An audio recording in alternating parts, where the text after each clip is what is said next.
How to fix cannot connect to the VPN error in Trend Micro VPN Proxy 1 Pro. 1. For Android devices, 1.1 Delete current VPN profile from connection configurations. Add connections. More connection settings. VPN settings. 1.2. Rerun Trend Micro VPN Proxy 1 Pro for Android and follow your screen's info. 2. Windows devices, run the VPN Proxy 1 Pro app and launch the Add VPN configurations option. Refer to the IMG below. 3.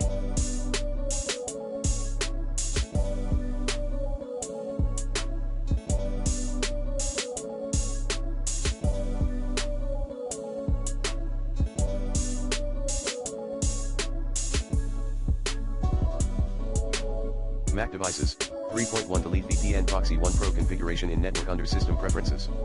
3.2 Relaunch the VPN Proxy 1 Pro for Mac app. 3.3 Re-add VPN configuration.